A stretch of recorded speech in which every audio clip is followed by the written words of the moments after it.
தேமுதிக. Captain கீழே இருங்க. சொல்லுங்க சார். தேசிய முற்போக்கு திராவிட கழகத்தின் பொதுச் செயலாளரும் மக்கள் உரிமைக்காக போராடி கொண்டிருக்கும் உன்னத பெண் தலைவரும் எங்கள் தொண்டர்களுக்கெல்லாம் தாயாய் இருந்து காத்து கொண்டிருக்கும் எங்களது மதிப்பிற்குரிய அன்னியார் திருமதி பிரேமலதா விஜயகாந்த் அவர்கள் மீதும், கழக காவல் தெய்வம் எங்கள் கேப்டன் மீதும், அவர் தொடங்கிய தேமுதிக மீதும், அவர்களுடைய தொண்டர்கள் மீதும் தேவையற்ற இல்லாத ஒன்றை, இல்லாத விஷயத்தை, நடக்காத விஷயத்தை, உண்மைக்கு புறம்பான விஷயத்தை, பிரைமா ஃபேசி என்னும் அடிப்படை முகாந்திரம் இல்லாத விஷயங்களை யூடியூபில் அமர்ந்து கொண்டு வாய்க்கு வந்தபடி பேசி பேசி இருக்கின்ற அத்தனை தொண்டர்களின் மனக்குமுறல்களையும் நடந்து கொண்டிருக்கின்றது. இதனால் மக்களிடையே பெரும் குழப்பமும் ஏற்பட்டு கொண்டிருக்கின்றது. இந்த மனக்குழப்பத்தையும் மக்களிடையே ஒரு வெறுப்புணர்ச்சியும் மக்களுக்கு ஒரு குழப்பத்தையும் ஏற்படுத்தி கொண்டிருக்கும் திருச்சி சூர்யா என்பவர் மீதும், தமிழா பாண்டியன் என்பவர் மீதும், சவுக்கு சங்கர் என்பவர் மீதும் இவர்களை எல்லாம் பேச வைத்து அதன் மூலம் வியாபாரம் செய்து கொண்டிருக்கும் இரு யூடியூப் நிறுவனம், யூடியூப்காரர்கள் கிங் 360 என்பவர் மற்றும் அறம் நாடு இவர்கள் மீது உடனடியாக இவர்களை இப்படி அவதூறாக பேசி மக்களை குழப்பி ஒரு தேவையற்ற ஒரு சூழ்நிலையை தமிழகத்தில் உருவாக்கி கொண்டிருக்கும் இந்த நபர்கள் மீது உடனடியாக குற்றவியல் நடவடிக்கை எடுத்து அவர்களை கைது செய்து அந்த யூடியூப்களை முடக்கி உடனடியாக நடவடிக்கை எடுக்குமாறு தலைமை நிலைய செயலாளர் திரு பார்த்தசாரதி அவர்கள் புகாரை வழக்கறிஞர் அருகே நாங்கள் இன்று மாண்புமிகு நம்முடைய உயர் திரு டிஜிபி ஐயா அவர்களிடம் நாங்கள் கொடுத்துள்ளோம். இதில் குறிப்பாக கூற வேண்டுமென்றால், சவுக்கு சங்கர் என்பவர் ஒரு ரூமில் அமர்ந்து கொண்டு ஒரு இருவருக்கு ஏற்கனவே ஒரு ஸ்கிரிப்டை கொடுத்துட்டு இது அவங்க கேட்குற மாதிரியும் இவங்க அவங்களுக்கு ஒரு ஏதாச்சும் ஒரு பதில் சொல்கிற மாதிரியும் ஒரு நகைச்சுவையா யாரை நீ திருப்திப்படுத்த இல்லை யாருக்காக எதற்காக இப்படி ஒரு இல்லாத விஷயத்தை கொண்டு வந்து கேவலம் செய்து கொண்டிருக்கின்றார்கள் என்று தெரியவில்லை. அவர்கள் கூறும்பொழுது இங்கு பேரம் பேசுகிறார்கள், அங்கு பேரம் பேசுகிறார்கள். இவர்களுக்கெல்லாம் என்ன அடிப்படை முகாந்திரம் இருக்கின்றது? இவர்கள் எல்லாம் என்ன ஆதாரத்தை வைத்துக் கொண்டிருக்கிறார்? கொண்டு வந்து கொடுக்க முடியுமா? நியாயம் இருக்க நாங்கள் எத்தனை போராடி கொண்டிருக்கின்றோம், எத்தனை நீதித்துறைக்கு வேணாலும் கொண்டு செல்வோம். உங்களால் வர முடியுமா? ஒரு ஏசி ரூமில் உள்ளே அமர்ந்து கொண்டு இஷ்டத்துக்கு பேசுவது பேச்சல்ல, எல்லாருக்கும் பேச தெரியும். அடுத்ததாக பார்த்தால் தமிழா பாண்டியன், அவர் வயதுக்கு ஏற்ற பேச்சே கிடையாது. அவர் எதற்காக பேசுகிறோம், என்ன பேசுகிறோம், நல்ல மனநிலையில் தான் பேசுகிறோம் என்றால் தெரிந்தா பேசுகின்றார். வாழ்க்கைக்கே எடுத்துக்காட்டாக வாழ்ந்து மறைந்த நம்மளுடைய இதே கேப்டன் அவர்களை பற்றி, அவருடைய வாழ்க்கையில் நடக்காத விஷயங்களை பற்றி பக்கத்தில் இருந்து பார்த்தது போல் அப்படி ஒரு அருவருக்கத்தக்க வகையில் அவர் பேசிக் கொண்டிருக்கின்றார். தமிழக மக்களும் தொண்டர்களும் கொந்தளித்து போயிருக்கின்றார்கள். அதை பார்த்து எப்படி இவருக்கு மனம் வருகிறது? ஏன் இதனை செய்கிறார்கள்? என்ன காசுக்காக செய்கிறியா? ஏன் இதை மாதிரி செய்கிறீர்கள்? இதனை சட்டம் என கண்ணை மூடி கொண்டிருக்கிறது நினைத்து கொண்டிருக்கிறீர்களா? யாரும் பார்க்கவில்லை என்று நினைத்து கொண்டிருக்கிறீர்களா? சட்டம் கடமையை செய்யும். அடுத்ததாக பார்த்தால் பெரிய அதிமேதாவியான ஒருத்தர் திருச்சி சூர்யா எப்படி ஒரு அன்பார்லிமெண்ட்ரி வேர்ட்ஸ், ஒரு நாகரீகமற்ற பேச்சை ஒரு பெண் தலைவர் மீது வைக்க வேண்டும், எப்படி ஒருத்தரை குறிப்பிட்டு பேச வேண்டும் என்று அறிய ஒரு பேசிக் ஒரு சென்ஸ் இல்லாமல் இஷ்டத்துக்கு வாய்க்கு வந்தபடி பேசி பேசி பேசி மக்களிடமே ஒரு வெறுப்புணர்ச்சியும் மக்களிடம் குழப்பத்தையும் ஒரு வன்முறையை தூண்டும் அளவுக்கு பேசிக் கொண்டிருக்காள். இப்படியே தொடர்ந்தால் இவர்களுக்கெல்லாம் பூட்டே கிடையாதா? சட்டம் கடமை செய்யும். குறிப்பாக அவர் ஒரே ஒரு விஷயத்தை சொல்லியிருக்காரு. அவர் யூடியூப்ல 60 லட்சம் ரூபாய்க்கு நாய் வாங்கியிருக்கிறாங்க, அதை வளர்க்குறாங்க.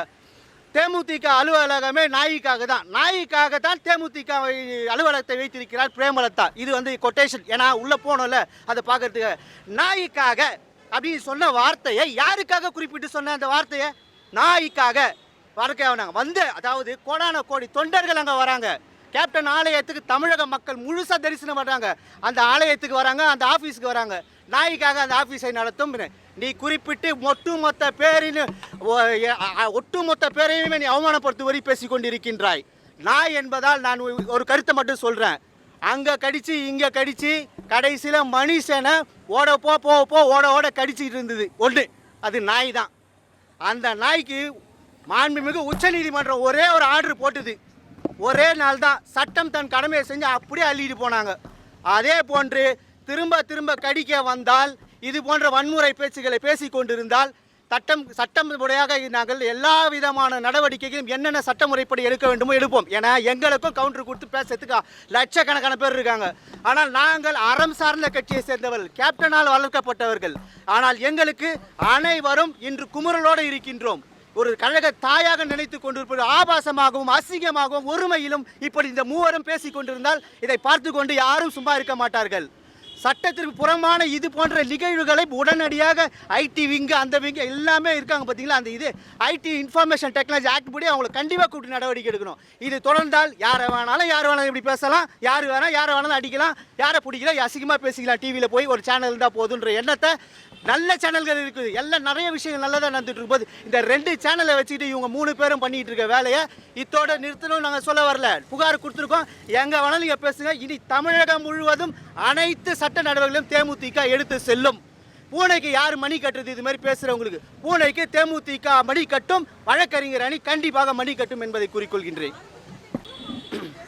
அவர்களுக்கு யாருன்னே அவங்கள பற்றி யாருக்கும் உலகத்துக்கே தெரியாது. ஃபஸ்ட்டு தன்னை காமிக்கணும். யாராவது ஒரு விஐபியை பெரியவங்களை பற்றி பேசினா தன்னை வந்து ஒரு இது பண்ணுவாங்கன்னு சொல்லிட்டு, ஏன்னா அப்படி கேப்டன் அப்படின்னு சொல்லி ஒரு வார்த்தையை விடுவாங்க, அடுத்து விடுவாங்க. இப்படி தான் அவங்க ஒரு படிப்படியாக வந்து தன்னை வந்து இருப்பை காமிக்கிறதுக்காக, ஒரு பிஸ்னஸ்க்காக, ஒரு வருமானத்துக்காக, சாப்பாட்டுக்காக இது மாதிரி சொல்லி தேமுதிக வராங்க. அது மாதிரி நாகரிகமற்ற பேச்சு இனி அவங்ககிட்ட வரக்கூடாது. இது வந்து இன்னைக்கு விட்டால் இன்றைக்கி இங்கே கிடைக்கிறோம், அங்கே கிடைக்கிறோம், நாளை எல்லாரையும் கிடைக்கிற அந்த மாதிரி ஒரு சூழ்நிலை தான் நடக்கும். யார் வேணாலும் யாரை வேணாலும் பேசலான்ற விஷயமே இருக்கக்கூடாது.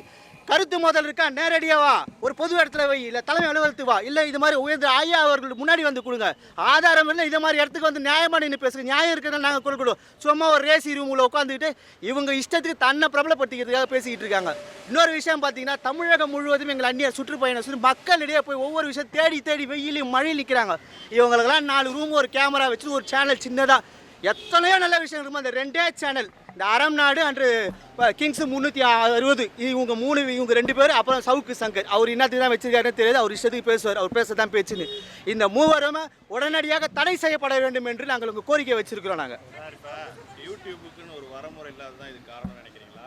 நீதிமன்றங்கள்லேயே அமைதிக்காங்க. இது போன்ற விஷயங்கள்ல எல்லாரும் பொதுவெளியில் பேசும்போது நீதிமன்றம் தாமா முன் வந்து நடவடிக்கை எடுக்கலாம்ல, அதுக்கு ஒரு வரமுறை வைக்கலாம். அதை ஏன் நீதிமன்றங்கள் ஐயா, இது வந்து கருத்து சுதந்திரத்தை தெரிவிக்கிறது யார் வேணாலும் உரிமை இருக்குது, அதை தான் வந்து எல்லாமே கொடுத்துருக்காங்க. ஆனால் எல்லாருமே வந்து கருத்தை தன்னை தெரிவிக்கிறதுக்காக தான் ஒரு ஈஸியான வழியை வந்து இன்றைக்கி ஐடி டெக்னாலஜி வளர நிறைய விஷயங்கள் வருது. ஆனால் இது நம்மளுடைய ஒரே விஷயம், எந்த விஷயத்தையும் நல்லதாக செஞ்சால் நல்லது, அதை எடுத்து வந்து கெட்டதாக எடுத்துகிட்டு போகிறவங்களை மட்டும்தான் நாங்கள் இங்கே வந்து இது பண்ணுறோம். எல்லாரையுமே நம்ம சொல்ல, நிறைய யூடியூபர்ஸ் நல்ல விஷயங்களை செஞ்சுட்டு தான் இருக்காங்க. ஆனால் எல்லாருக்கும் ஒரு வரைமுறை வகுக்கப்பட வேண்டும் அப்படின்றது என்னுடைய தனிப்பட்ட ஒரு இதுதான் அது. ஆனால் மற்றபடி இவங்க 2 பேரும் காசுக்காக என்ன வேணாலும் பேசுகிறான்ற ஆட்களை கூப்பிட்டு பேசிக்கிட்டு இருக்காங்க. அவங்களே சேர்த்து கம்ப்ளைண்ட் கொடுத்துருக்கோம். இது கண்டிப்பாக நாங்கள் இந்த முதல் கட்டமாக நாங்கள் ஐயா டிஜிபி ஐயா அவர்களை பார்த்து கொடுத்துருக்கோம். இதுக்கு அப்புறம் வந்து தமிழ்நாடு முழுவதும் அங்கங்கே இருக்க நீதிமன்றத்தில் நாங்கள் வழக்கு தொடருவோம், ரெட் பெட்டிஷன் ஃபைல் பண்ணுவோம். அடுத்து என்ன சட்ட வழிமுறைகள் இல்லைன்னா அத்தனை வழிமுறைகளையும்